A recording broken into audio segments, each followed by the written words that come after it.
Hello, thanks once again for joining us today on the channel. So this is my nephew Alex. He drove all the way here from out of state to give me a hand because some of this stuff, you gotta crawl in, crawl out, you gotta carry stuff, and you know, I just needed a hand, so he's here giving us a hand. So what do you have to say to the millions of YouTube viewers that watch this? Millions, huh? Giving himself a little more credit he deserves.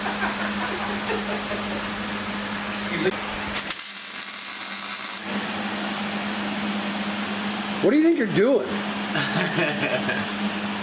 Boogering.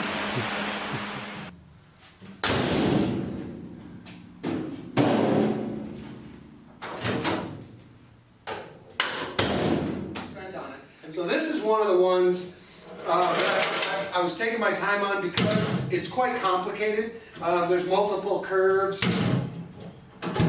But at the end of the day, this is going to fit in there. So you guys can hang around and watch me cut this up because I need to get this in there.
Looks like I'll be making a new one of those.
That was the easy part. Now I have to pull it out, grind it, weld it all the way around, clean it up, get it to hang in there, and then also mount it to the floor, which this bed has no floor yet. And I also need to shorten the door. The door will end up getting tack welded back to these hinges, and then we'll get a new seal for it. But ultimately, this toolbox will function. You'll be able to keep things in there, and it'll keep them fairly dry, so it's usable. And I didn't have to patch a big, random oval hole.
Sprayed some primer on it to make it look a little better so I don't have to stare at it, because it's going to be quite a while before it goes into paint. I did take a section out of the box, the door, and of course the bed, but it now works and it'll all be ground clean and body filled. So it's going to work once I anchor it in, and I still have to finish the bed floor. This whole corner needs to be pulled out. I may end up replacing this piece, I don't know yet. It's kind of going to depend on the body guy. But the tailgate is functioning, it's new. Just a lot of, don't look in there, there's a lot needs to be done. Yeah, bed's not anchored yet. I mean, you can either slam it or pull the latch and let it go. But that's, you know, I want to get started on that fabrication of the bed floor because there's so many hours of work that needs doing. The engine and transmission are in this truck, and the floor, we'll take a look at those, and then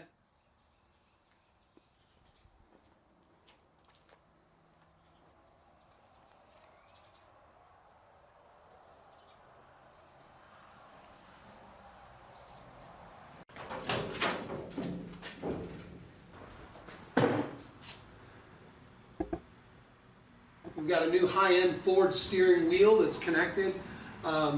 This is a tilt column, so it goes up and down the way it should, and it's park reverse neutral drive, and right now it's obviously not connected to the transmission, but the floor pan is done.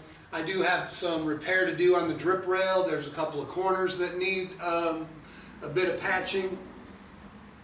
We might end up cutting a hole in that dash before it gets painted for a radio, and possibly filling some of these other holes that aren't needed with the new digital stuff that's going in it. But overall, for me, these doors finally shut the way they're supposed to. You know, it's been probably forever, decades, since they've closed like this. So it'll be a cool thing when it's done. Let's get to work. So I've had some help for the last few days, and my nephew and I spent the majority of yesterday getting the body line as close to perfect as we could get it, and also getting the rear bed section set on stringers so that we can begin to fabricate its mounts. The first thing you had to do is like support it and hold it up and get things tacked to it so that it would sit. Now that it's sitting, we're able to adjust it a little bit and also secure it properly.